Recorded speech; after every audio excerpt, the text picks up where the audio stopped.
Hello everyone, welcome to my channel. In today's video, we are going to study nerve impulse conduction. So let's begin. So to understand nerve impulse conduction, first of all we will have to know what is the resting membrane potential. Resting membrane potential also known as RMP. So resting membrane potential को समझने के लिए सबसे पहले हम एक example के through इसको समझने की कोशिश करेंगे. सो लेट अस सपोज एक सेल है कोई, ठीक है. मैंने एक सेल ले लिया कोई, let us suppose this is a cell. ये एक एक्साइटेबल सेल है. एक्साइटेबल सेल्स वो होते हैं जिनको क्या कर सकते हैं हम, पोलराइज और डीपोलराइज कर सकते हैं, है ना. तो पोलराइज डीपोलराइज क्या होता है आगे हम लोग स्टडी करेंगे. लेकिन जो एक्साइटेबल सेल्स होते हैं वो दो ही होते हैं हम लोग की बॉडी में. Excitable cells, there are two cells which can be excited. These two cells are, the first one we have muscle cells and the second cell we have nerve cell को भी हम एक्साइट कर सकते हैं. सो होता क्या है कि मान लो ये एक सेल है, ठीक. ये सेल का सेल मेम्ब्रेन है जो मैंने ड्रॉ किया, ठीक. ये सेल का क्या है, साइटोप्लाज्म है. अंदर साइटोप्लाज्म होता है और बाहर क्या होता है, बाहर उसके चारों तरफ क्या होता है, एक्स्ट्रा सेलुलर फ्लूइड. सेल के बाहर जो फ्लूइड प्रेजेंट है उसी को बोलते हैं क्या, extra cellular fluid. Extra cellular fluid बोलेंगे उसे, है ना. शॉर्ट फॉर्म में इसको बोलते हैं ECF, ठीक. अंदर साइटोप्लाज्म है, बाहर एक्स्ट्रा सेलुलर फ्लूइड है.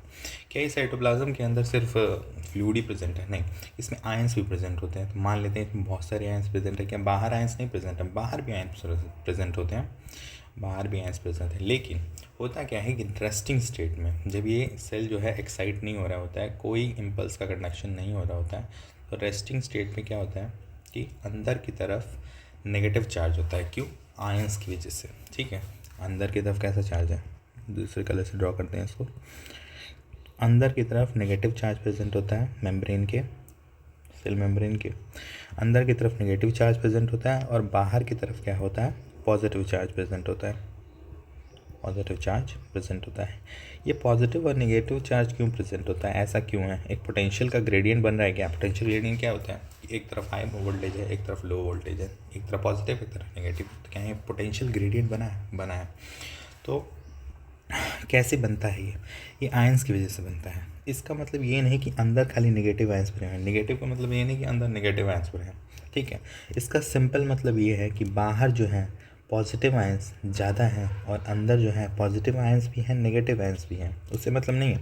लेकिन अंदर का पोटेंशियल जो है विद रिस्पेक्ट टू बाहर का पोटेंशियल जो है वो क्या है, कम है.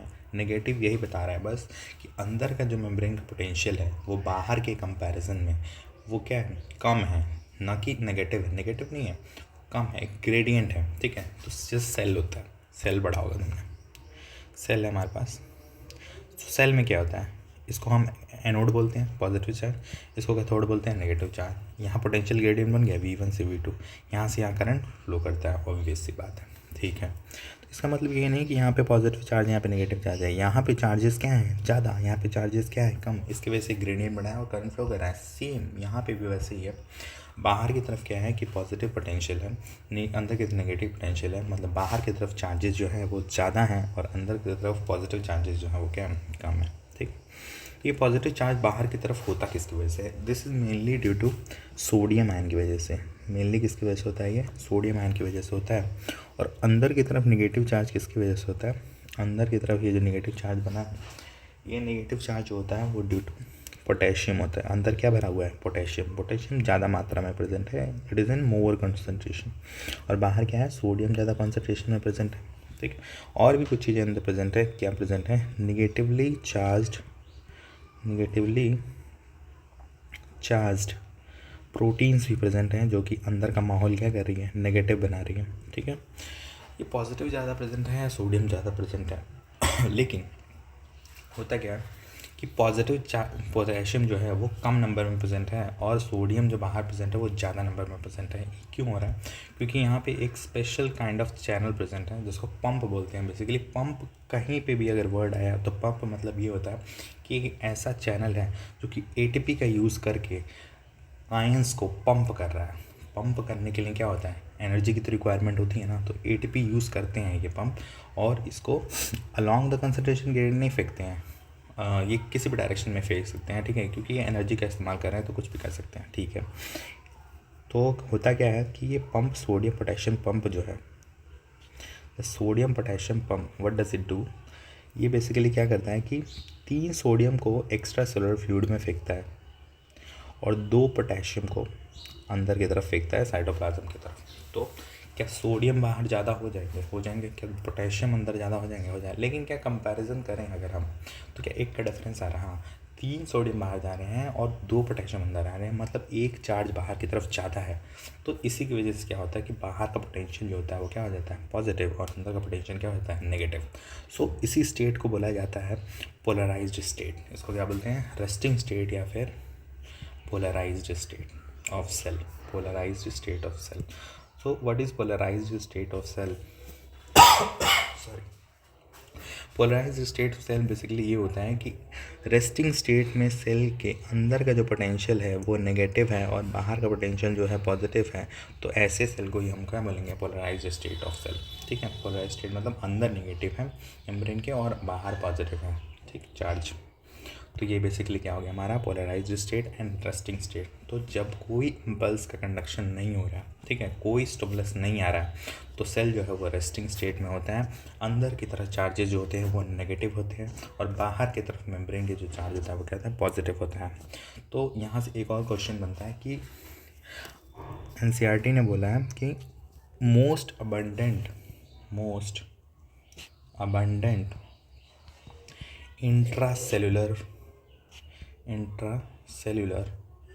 सेल्यूलर आयन कौन सा होता है।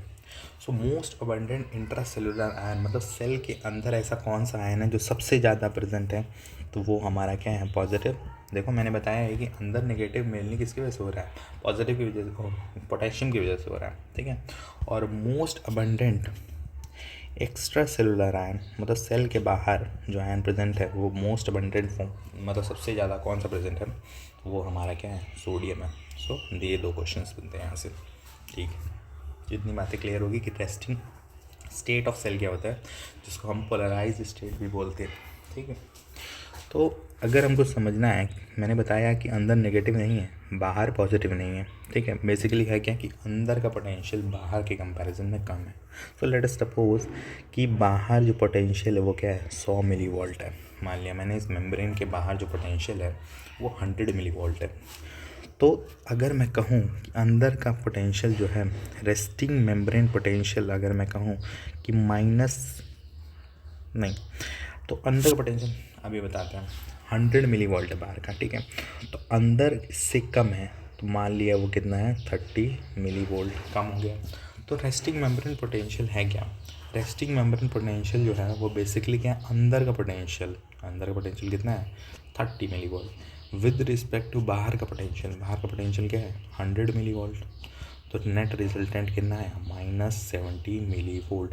तो -70 मिली वोल्ट जो रेस्टिंग मेम्ब्रेन पोटेंशियल वो क्या बता रहा है कि अंदर के सेल के मेम्ब्रेन के अंदर का जो पोटेंशियल है वो 70 मिली वोल्ट कम है विद रिस्पेक्ट टू बाहर के पोटेंशियल। देख लो बाहर का पोटेंशियल क्या है, 100, और अंदर कितना कम है, तो 30 मिली वोल्ट है। This is basically what does RMP means. RMP मतलब यही होता है कि अंदर का पोटेंशियल कितना कम है विद रिस्पेक्ट टू बाहर का पोटेंशियल। तो नॉर्मली नर्व सेल जो होते हैं,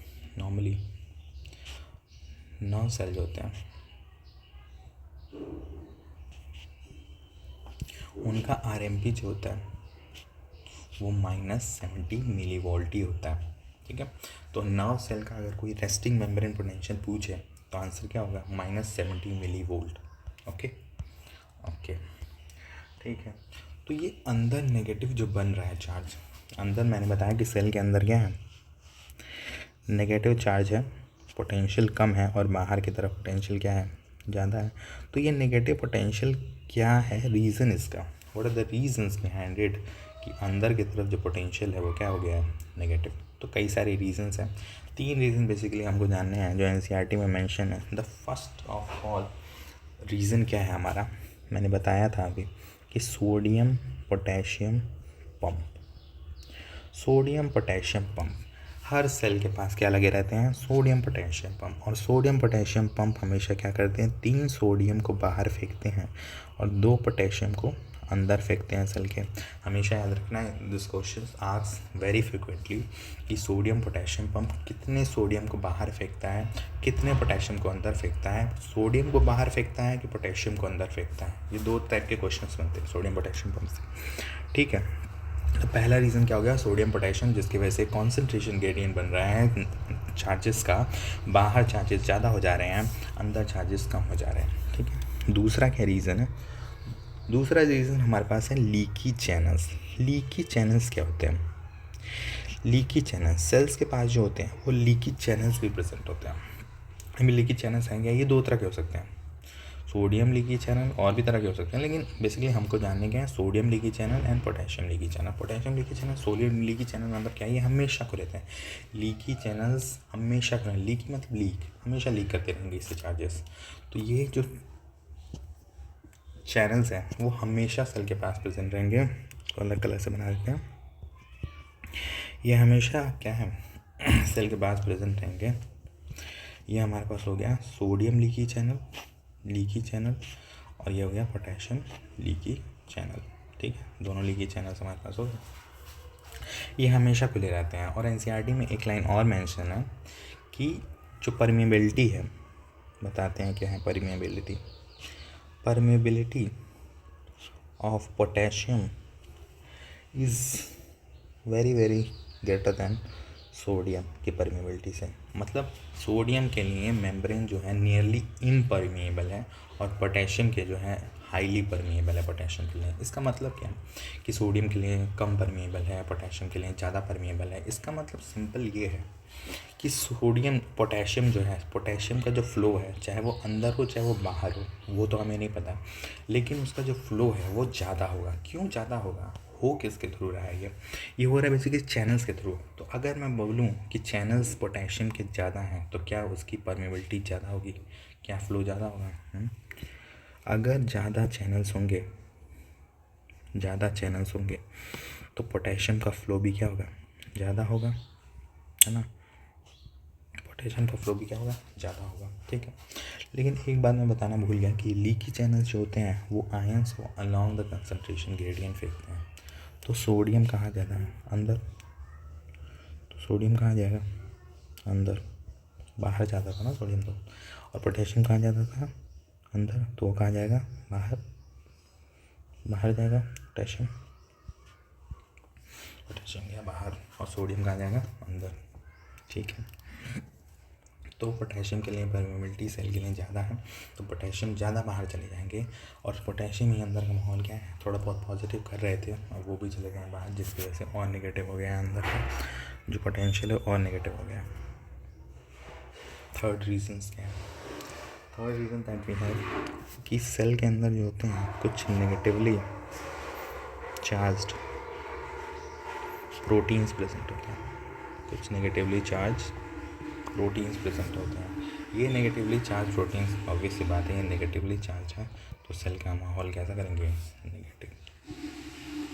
नेगेटिव बना देते हैं। ये सेल के अंदर का नेचर जो है नेगेटिव बना देते हैं। ये 3 रीज़न है जिसकी वजह से सेल के अंदर का पोटेंशियल जो है वो बाहर के रिस्पेक्ट में कम होता है और नेगेटिव होता है। क्या रीजंस हैं, the first reason we have कि सोडियम पोटेशियम पंप है, दूसरा leaky channels, sodium leaky channels, potassium leaky channels. Third reason we have negatively charge proteins जो कि यहाँ प्रेजेंट है सेल के अंदर। सो अभी तक हमने जान लिया था कि पोलराइज्ड स्टेट ऑफ सेल क्या होता है। तो पोलराइज्ड स्टेट ऑफ सेल क्या था, एक बार और बता देता हूँ मैं। पोलराइज्ड स्टेट ऑफ सेल वो होता है जब सेल के अंदर का पोटेंशियल क्या हो, नेगेटिव हो। और ये पोलराइज्ड स्टेट बनता कब है, रेस्टिंग स्टेट में, जब सेल जो है वो एक्साइट नहीं हो रहा होता है, तो बाहर की तरफ पोटेंशियल क्या होता है, पॉजिटिव। इसी को बोलते हैं हम क्या, पोलराइज्ड स्टेट, पोलराइज्ड स्टेट। तो आप ही बताइए कि डीपोलराइज्ड स्टेट क्या होगा, डीपोलराइज्ड स्टेट ऑफ सेल क्या होगा, जस्ट इसका उल्टा है ना। पोलराइजेशन का उल्टा क्या हो जाएगा, डीपोलराइजेशन, डीपोलराइजेशन। तो डीपोलराइजेशन में बेसिकली क्या होता है कि सेल का अंदर का पोटेंशियल क्या हो जाएगा, पॉजिटिव, और सेल के बाहर का पोटेंशियल क्या हो जाएगा, नेगेटिव। तो यही बेसिकली कहला दिया जाएगा क्या, डीपोलराइज्ड सेल या फिर depolarisation. This process is known as depolarisation and the state of the cell in which cell is present in this condition is known as depolarised state of cell. ठीक है, polarisation and depolarisation पता चल गया हमको. Polarisation is a process and polarise state is a condition. ठीक है, और depolarisation ये भी एक प्रोसेस है जिसमें अंदर की तरफ चार्जेस कैसे होंगे, पॉजिटिव, बाहर की तरफ चार्जेस कैसे होंगे, नेगेटिव. पोलराइज में अंदर की तरफ चार्जेस कैसे होते हैं, नेगेटिव, बाहर की तरफ चार्जेस कैसे होते हैं, पॉजिटिव. ठीक है, तो इसके बाद हमको बात करना है कि सेल के पास कुछ और भी चैनल्स होते हैं. ठीक है, नर्व इम्पल्स कंडक्शन को समझने के लिए सबसे पहले कुछ बेसिक थिंग्स हमको जाननी पड़ेंगी. अभी तक हमने काफ़ी चीज़ें जानी. क्या क्या जानी अभी तक हमने? सबसे पहले हमने जाना कि रेस्टिंग स्टेट ऑफ सेल क्या होता है, पोलराइज्ड स्टेट ऑफ सेल क्या होता है. फिर हमने कुछ चैनल्स की बात की है. फिर हमने रीजंस जाना कि अंदर की तरफ पोटेंशियल नेगेटिव है क्यों, कम क्यों है बाहर के कंपैरिजन में. तो 3 रीजंस हमको पता चले. फिर हमने जाना कि what is polarised state of cell, what is depolarised state of cell. ठीक है, इसके बाद हम लोग को पढ़ना है 2 चीज़ें और. क्या है वो? हमारे पास voltage gated channel, voltage gated channels. ये वोल्टेज गेटेड चैनल्स क्या होते हैं? नाम में ही लिखा है इनके कि ये वोल्टेज गेटेड चैनल है. मतलब इन पे गेट लगा हुआ है और वो खुलेगा तभी जब वोल्टेज का डिफरेंस होगा, जब पोटेंशियल का डिफरेंस होगा अक्रॉस द सेल मेम्ब्रेन. ये बेसिकली मैंने सपोज कर लिया कि ये हमारा सेल है, यहाँ ये प्रेजेंट है voltage gated channel, voltage gated channel. तो नॉर्मली ये क्लोज रहते हैं. नॉर्मली क्या रहते हैं? ये क्लोज रहते हैं. नॉर्मली ये क्लोज रहते हैं. लेकिन ओपन तब होते हैं ये. ओपन कब होंगे ये ओपन तब होंगे जब इस मेम्ब्रेन के अक्रॉस पोटेंशियल डिफरेंस क्रिएट होगा. नॉर्मली सेल के पास कैसा है, मेम्ब्रेन का पोटेंशियल कैसा है, -70 मिली वोल्ट अंदर की तरफ है. ठीक है, -70 millivolt resting membrane potential. इस पोटेंशियल में जब चेंज आएगा, ये चेंज का सिंबल है डेल्टा. क्या होता है? चेंज का सिंबल होता है. मैथ्स में पढ़ा हुआ आपने. तो जब चेंज आया -70 मिली वोल्ट पोटेंशियल में, थोड़ा सा भी पॉजिटिव हुआ, ठीक, तो उससे क्या होता है कि वोल्टेज गेटेड चैनल्स जो होते हैं वो ओपन हो जाते हैं. और वोल्टेज गेटेड चैनल्स करते क्या हैं? वोल्टेज गेटेड चैनल्स जो हैं वो जिसके लिए बने रहते हैं उस आयन को बाहर से अंदर या अंदर से बाहर करते हैं. ठीक है, बेसिकली करते क्या हैं कि जैसे ही आया कोई इम्पल्स और उसने थोड़ा सा भी डीपोलराइजेशन किया, मतलब थोड़ा सा भी अगर पोटेंशियल चेंज हुआ, तो ये गेटेड चैनल्स जो हैं वो ओपन हो जाएंगे. नॉर्मली क्या रहते हैं? क्लोज. ओपन कब होंगे? When there is potential difference created across the cell membrane, across the cell membrane. जब सेल मेम्ब्रेन के अक्रॉस कोई पोटेंशियल डिफरेंस क्रिएट होता है और change in resting membrane potential, resting membrane potential में कोई चेंज होता है, तो ये वोल्टेज गेटेड चैनल्स जो होते हैं वो ओपन हो जाते हैं. वोल्टेज गेटेड चैनल्स जो होते हैं वो 2 तरह के हो सकते हैं. सोडियम वोल्टेज गेटेड चैनल बता potassium voltage gated channel. Sodium voltage gated channels क्या करेंगे आप ही बताइए. सोडियम वोल्टेज गेटेड चैनल्स जो होते हैं वो सोडियम का फ्लो करवाएंगे और पोटेशियम वोल्टेज गेटेड चैनल्स जो होते हैं वो पोटेशियम का फ्लो करवाएंगे. लेकिन किस डायरेक्शन में फ्लो कराएंगे? तो ये अलोंग द कंसंट्रेशन ग्रेडियंट ही ये फ्लो करवाते हैं. तो बाहर की तरफ क्या ज़्यादा प्रेजेंट है? सोडियम. अंदर की तरफ क्या ज़्यादा प्रेजेंट है? पोटेशियम. तो अगर ये सोडियम वोल्टेज गेटेड चैनल है और ये पोटेशियम वोल्टेज गेटेड चैनल है, तो सोडियम जो है वो बाहर से सोडियम को सेल के अंदर फेंकेगा और पोटेशियम जो है अंदर से सेल के पोटेशियम को बाहर फेंकेगा. ठीक है, तो सोडियम वोल्टेज गेटेड चैनल क्या कराता है? ई फ्लक्स. क्या कराता है? ई फ्लक्स ऑफ सोडियम आयंस का इफ्लक्स कराता है. और पोटेशियम क्या कराता है? Sorry sodium voltage gated channel जो है इनफ्लक्स ऑफ सोडियम आयंस कराता है. और पोटेशियम क्या कराता है? Efflux of potassium ions. ये इनफ्लक्स और इफ्लक्स क्या होता है? इनफ्लक्स और रीफ्लक्स क्या होता है? तो इनफ्लक्स मतलब होता है किसी भी आयन का flow inside the flow of ions inside the cytoplasm of cell के साइटोप्लाज्म के अंदर कोई आयंस अगर फ्लो करता है तो उसको बोलते हैं इनफ्लक्स।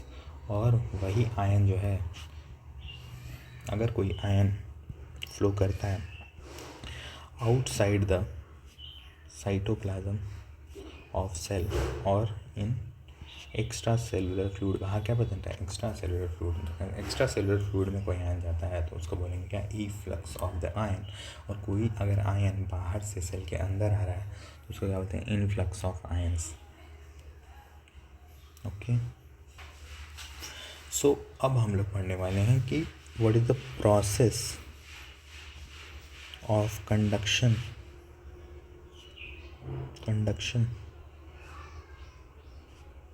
Of nerve impulse.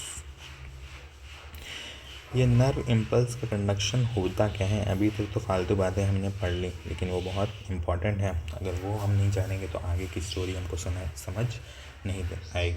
तो सबसे पहले हमने बात कर ली कि क्या क्या चीज़ें रिक्वायर्ड हैं हमको समझने के लिए कंडक्शन ऑफ नर्व इम्पल्स के लिए। उसके बाद हम लोग क्या देखेंगे? What is the process of conduction of nerve impulse. तो देखते हैं कि कैसे नर्व इम्पल्स का कंडक्शन होता है। नर्व इम्पल्स के कंडक्शन के लिए सबसे पहले हमको एक चाहिए स्टिमुलस। क्या चाहिए हमको? एक स्टिमुलस। स्टिमुलस क्या होता है कि कोई भी ऐसी चीज़ जो कि नर्व को एक्साइट कर दे। एक्साइट मतलब क्या कर दे? नर्व का पोटेंशियल थोड़ा सा चेंज कर दे, हल्का सा पॉजिटिव की तरफ बढ़ा दे उसको। -70 क्या है? रेस्टिंग मेम्ब्रेन पोटेंशियल है, millivolt. This is a resting membrane potential. कोई ऐसा स्टिमुलस क्या होता है कि ऐसा एजेंट है जो कि नर्व को इरिटेट कर रहा है, नर्व को स्टिमुलेट कर रहा है, जिसकी वजह से हल्का सा पोटेंशियल चेंज हो रहा है। फॉर एग्जांपल लेट सपोज कि -60 से लेकर -55 मिलीवोल्ट हो गया। क्या ये पॉजिटिव की तरफ जा रहा है? जा रहा है। कम नेगेटिव मतलब पॉजिटिव की तरफ जा रहा है। तो स्टिमुलस आता है कोई भी, मैंने मान लिया कोई स्टिमुलस आया, वो स्टिमुलस क्या करता है? उसने हल्का सा मेम्ब्रेन का पोटेंशियल जो है वो क्या किया? चेंज किया। उसने क्या किया? Change in resting membrane potential slide. कैसा चेंज? कितना ज़्यादा चेंज आया? नहीं, स्लाइड चेंज लाया इसने, हल्का सा चेंज हुआ रेस्टिंग मेम्ब्रेन पोटेंशियल में, मतलब पॉजिटिव की तरफ गया मेम्ब्रेन का पोटेंशियल। उसके पास जैसे ही थोड़ा सा ये पॉजिटिव की तरफ जाता है तो क्या रेस्टिंग मेम्ब्रेन पोटेंशियल में चेंज हो गया? तो जब रेस्टिंग मेम्ब्रेन पोटेंशियल में चेंज होता है तो किस तरह के चैनल्स खुलते हैं? मैंने बताया था अभी किस तरह के चैनल्स खुलते हैं, voltage gated channel. Sodium voltage gated channels opens. अब आप लोग कहेंगे कि पोटेशियम वोल्टेज गेटेड चैनल्स जो तो होते हैं वो क्यों नहीं ओपन हो रहे हैं? तो उसका एक रीज़न है। देखो, सोडियम वोल्टेज गेटेड चैनल होते हैं और एक पोटेशियम वोल्टेज गेटेड चैनल होते हैं। दोनों की एक खास बात होती है कि सोडियम वोल्टेज गेटेड चैनल जो होते हैं वो काफ़ी तेज़ी से खुलते हैं, दे आर फास्ट, लेकिन वो शॉर्ट एक्टिंग होते हैं, ज़्यादा देर तक नहीं खुले रहते हैं, होते हैं वो शॉर्ट एक्टिंग, ज़्यादा देर तक नहीं खुले रहते हैं, लेकिन बहुत तेज़ी से खुलते हैं, बहुत तेज़ी से बंद होते हैं। ठीक है। और वहीं पोटेशियम की बात करूँ तो ये बहुत आलसी है, सुस्त है, तो ये खुलता भी लेट है, इट इज़ स्लो। ठीक है, लेट से खुलता है और लॉन्ग एक्टिंग है। लॉन्ग एक्टिंग मतलब ज़्यादा देर तक खुला रहता है। हम ज़्यादा देर तक मतलब बहुत ज़्यादा देर तक नहीं, with respect to sodium voltage gated channel ये ज़्यादा देर तक खुला रहता है। ठीक है, तो इतनी बातें क्लियर है। स्टिमुलस आया, उसने थोड़ा सा रेस्टिंग मेम्ब्रेन पोटेंशियल को चेंज किया। जैसे ही थोड़ा सा रेस्टिंग मेम्ब्रेन पोटेंशियल चेंज हुआ तो सोडियम वोल्टेज गेटेड चैनल जो कि बहुत सेंसिटिव है, काफ़ी क्विक है, तो वो क्विकली क्या हो जाते हैं? खुल जाते हैं। और जैसे ही सोडियम वोल्टेज गेटेड चैनल खुला, वैसे ही क्या होता है कि सोडियम का फ्लो होता है। कहाँ होगा फ्लो? सोडियम कहाँ जाता है? बाहर की तरफ जाता है सेल के, तो बाहर से सेल के अंदर सोडियम का फ्लो होता है, तो इसको क्या बोलेंगे? Influx of sodium ion. कैसा है ये? रैपिड इनफ्लक्स, काफ़ी तेज़ी से सोडियम आयन जो है वो अंदर की तरफ सेल के एंटर करते हैं। अंदर की तरफ सोडियम के एंटर करने की वजह से होता क्या है? तो बेसिकली पोटेंशियल और ज़्यादा बढ़ता है, ज़्यादा आए हैं तो अचानक से आए हैं तो पोटेंशियल जो है, potential inside the cell rises, ठीक है, राइजेस रैपिडली राइज करेगा, रैपिडली चार्जेस आ रहे हैं अंदर, पॉजिटिव चार्जेस, तो अंदर का जो पोटेंशियल है, अंदर का जो माहौल है जो नेगेटिव था पहले, वो पॉजिटिव तरफ जाएगा, जाता है, ऑब्वियसली बात है। वो इतना बढ़ता है कि वो कहाँ तक रीच कर जाता है, +30 मिली वोल्ट। पोटेंशियल कहाँ तक पहुँच जाता है, +30 मिली वोल्ट तक पहुँच जाता है, जो कि क्या होता है, जिसको हम एक और नाम से जानते हैं, किस नाम से जानते हैं, एक्शन पोटेंशियल। एक्शन पोटेंशियल है क्या? एक्शन पोटेंशियल कुछ नहीं है, एक्शन पोटेंशियल ऑफ सेल है, ठीक है, वही है सेम चीज़, कि किसी भी सेल का अंदर का पोटेंशियल विद रिस्पेक्ट टू बाहर।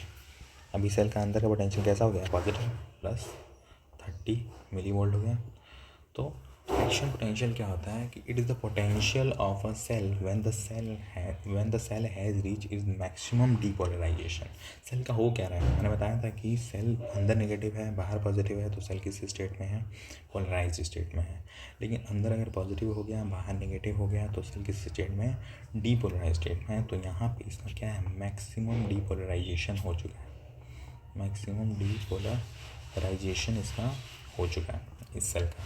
तो जब मैक्सिमम डीपोलराइजेशन हो जाता है किसी सेल का, तो उस वक्त सेल का जो पोटेंशियल होता है उसी को बोला जाता है एक्शन पोटेंशियल बोलते हैं उसको, ठीक है। एक्शन पोटेंशियल रीच हो गया, तो जैसे ही एक्शन पोटेंशियल रीच हो जाता है, maximum depolarisation of the cell होता है, तो उसके बाद तुरंत क्या खुल जाते हैं, खुलने से पहले सोडियम चैनल जो होते हैं वो बंद हो जाते हैं।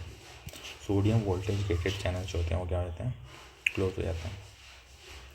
सोडियम वोल्टेज गेटेड चैनल्स के क्लोज होते ही क्या बोलते हैं फिर, पोटेशियम वोल्टेज गेटेड चैनल, अब वो एक्टिवेट हो जाता है, अब वो ओपन हो जाते हैं सोडियम वोल्टेज गेटेड चैनल, जिसकी वजह से पोटेशियम कहाँ जाना है, सेल के अंदर।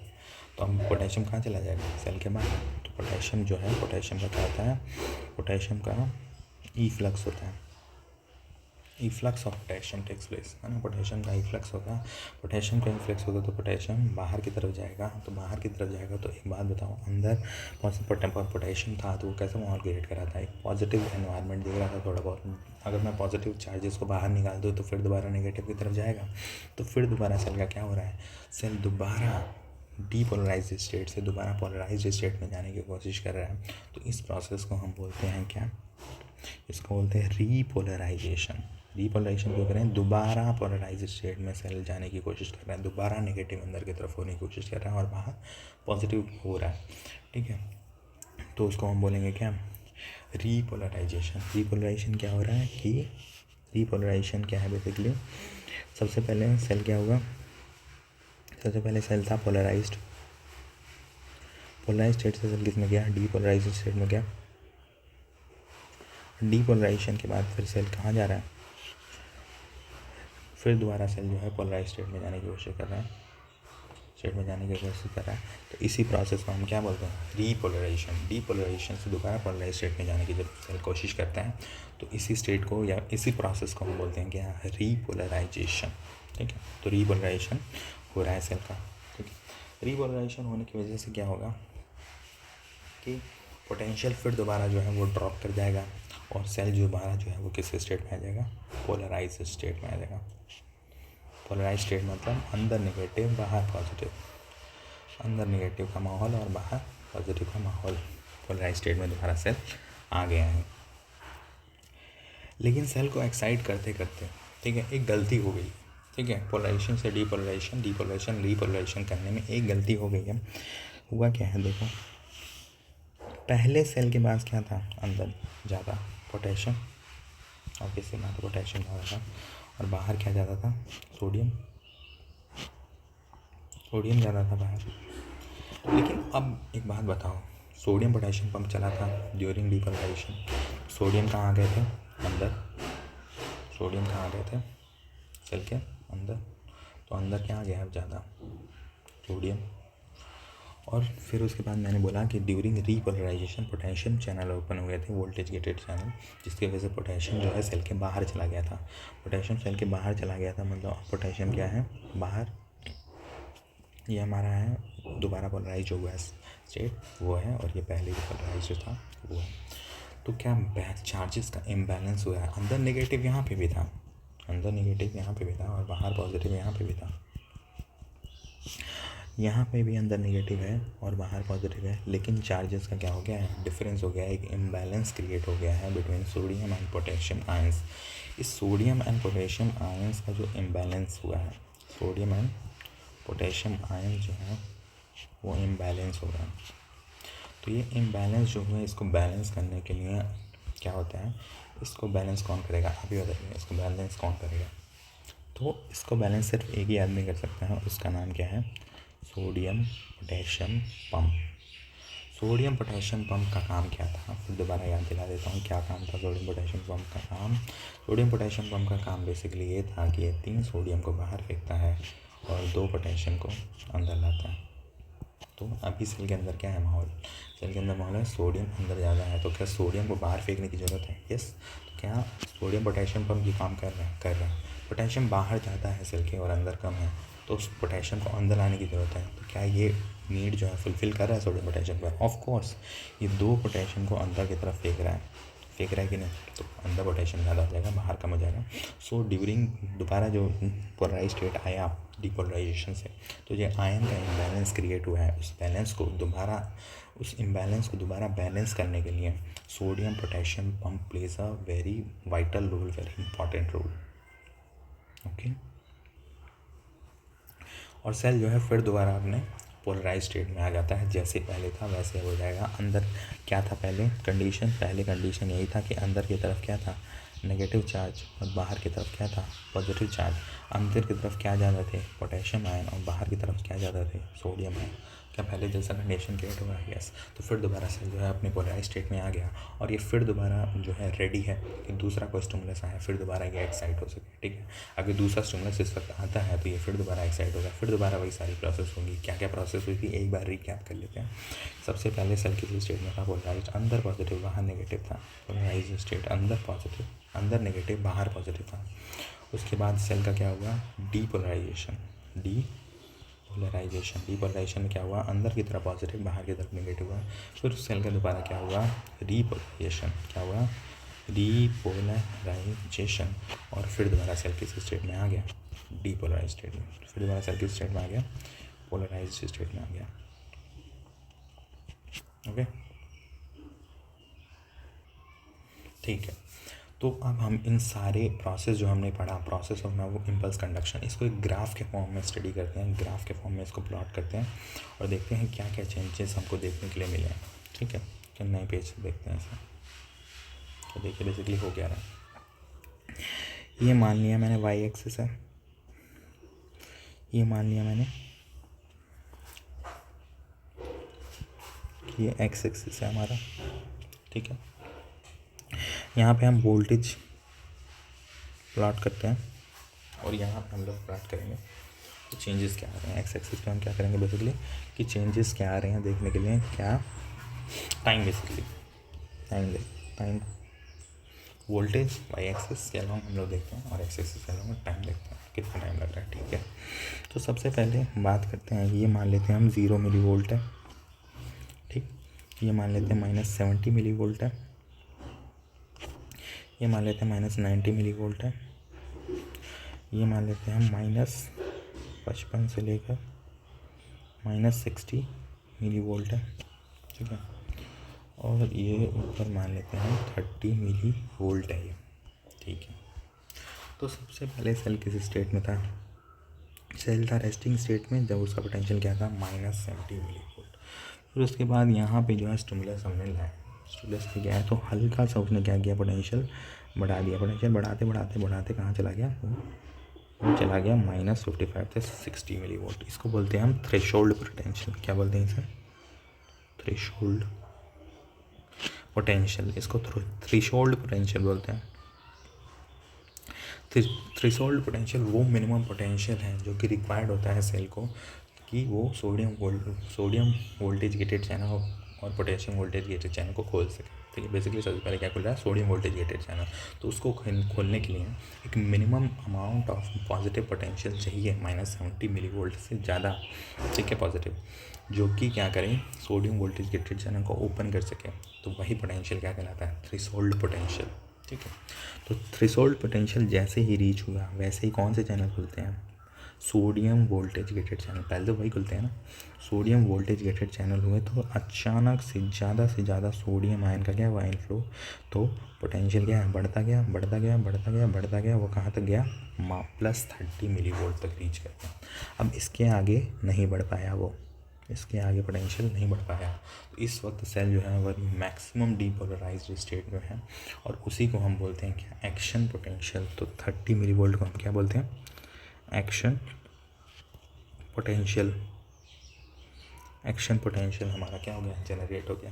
ठीक है, जैसे ही एक्शन पोटेंशियल जनरेट हो गया और सेल अपने मैक्सिमम डीपोलराइज स्टेट में चला गया, तो उसके बाद क्या ओपन होते थे, पोटेशियम वोल्टेज गेटेड चैनल्स। ठीक है, यहाँ पे क्या ओपन हुए थे during this whole process is known as, क्या है ये प्रोसेस, ये पूरा प्रोसेस था हमारा किसका, ये प्रोसेस था डीपोलराइजेशन का, डीपोलराइजेशन का प्रोसेस था। और डीपोलराइजेशन कौन कराता है, किस चैनल के ओपन होने की वजह से बेसिकली डीपोलराइजेशन होता है, sodium voltage gated channels open होने की वजह से होता है। ठीक है, उसके बाद क्या हुआ, फिर उसके बाद पोटेशियम वोल्टेज गेटेड चैनल्स होते हैं, और पोटेंशियल फिर दोबारा जो है वो ड्रॉप होता है। क्या हो रहा है, ये रीपोलराइजेशन, दोबारा डीपोलराइज्ड स्टेट से सेल अपने पोलराइज स्टेट में जाने की कोशिश कर रहा है। ठीक है, उसको हम क्या बोल रहे हैं, रीपोलराइजेशन। और हो किसकी वजह से रहा है repolarisation, potassium voltage gated channels के ओपन होने की वजह से हो रहा है, जिसकी वजह से पोटेशियम जो है वो बाहर की तरफ जा रहा है और वोल्टेज जो है घटा रहा है अंदर के सेल का।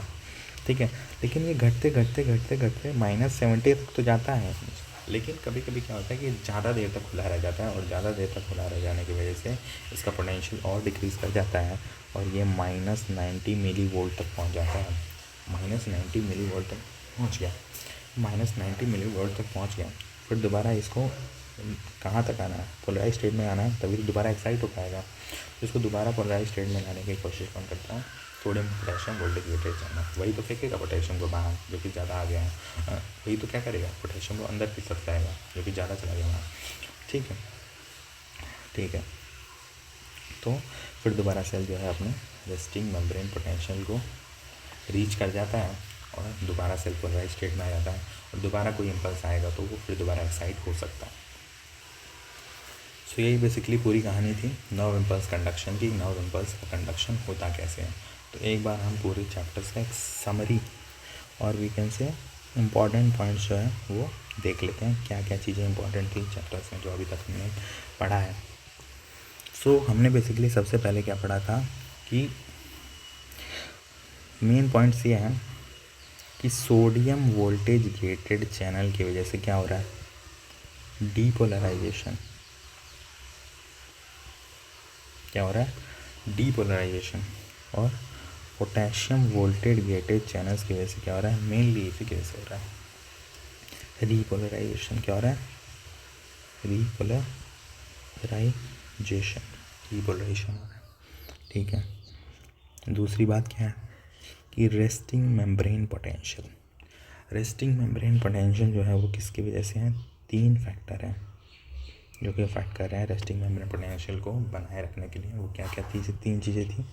एक तो सोडियम पोटेशियम पंप था, वो बना रहा था तो पोटेंशियल ग्रेडियंट, अंदर का निगेटिव माहौल, बाहर का पॉजिटिव। दूसरा क्या था, लीकी चैनल्स पाए जा रहे थे, leaky channels.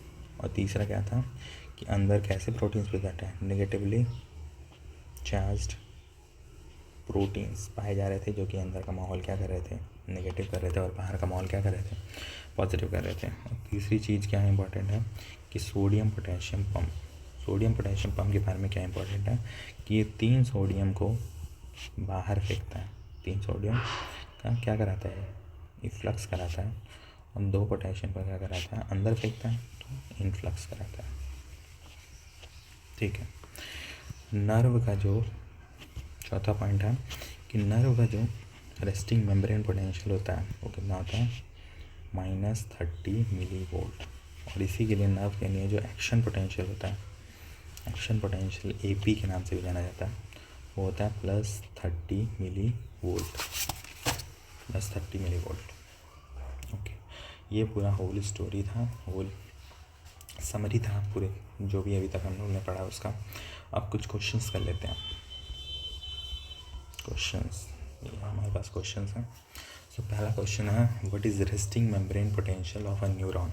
Resting membrane potential एक न्यूरॉन का क्या होता है, resting membrane potential of a neuron, what is the resting membrane potential of a neuron. Okay, क्या -40 मिली वोल्ट है रेस्टिंग मेम्ब्रेन पोटेंशियल? नो, हमने ये पढ़ा है क्या? नहीं, हमने क्या पढ़ा है कि resting membrane potential of neuron is -70 milli volt.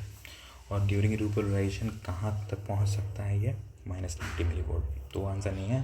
Question में पूछा है हमसे कि resting membrane potential of neuron, neuron का रेस्टिंग मेम्ब्रेन पोटेंशियल कितना होता है, तो वो होता है क्या, कितना होता है, -70 मिली वोल्ट।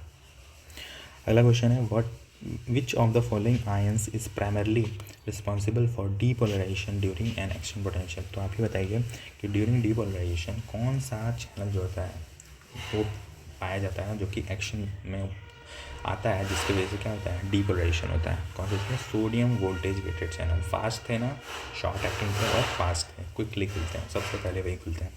तो किसका फ्लो कराएंगे, सोडियम का फ्लो कराते हैं, बाहर से अंदर के अंदर से बाहर। सोडियम कहाँ थे ज़्यादा, सोडियम बेसिकली कहाँ ज़्यादा थे, बाहर थे, तो बाहर से सोडियम को किधर फ्लो कराएगा, अंदर की तरफ फ्लो कराएगा। तो बेसिकली होगा क्या, फ्लो, सोडियम फ्लो होगा। तो इस वजह से हमारा क्या जाएगा, सोडियम आंसर सही जाएगा। सोडियम की वजह से ही डिपोलराइजेशन होता है। अगला क्वेश्चन है, during action potential which ion is responsible for repolarisation. कौन सा आयन रिस्पॉन्सिबल होता है रीपोलराइजेशन, ड्यूरिंग रीपोलराइजेशन कौन से चैनल्स होते हैं, पोटेशियम वोल्टेज गेटेड चैनल। और पोटेशियम वोल्टेज गेटेड चैनल क्या करते हैं, पोटेशियम को क्या करते हैं, अंदर ज़्यादा प्रेजेंट है तो उसको अंदर से बाहर की तरफ फेंकते हैं। तो कौन सा आयन फ्लो कर रहा है, पोटेशियम आयन फ्लो कर रहा है। तो किसकी वजह से रिपोलराइजेशन हो रहा है, पोटेशियम आयन की वजह से रिपोलराइजेशन होता है। सो इतने क्वेश्चन हैं हमारे पास। ठीक है, तो at last I would like to say you thanks for watching the video. Please subscribe the channel, like the video,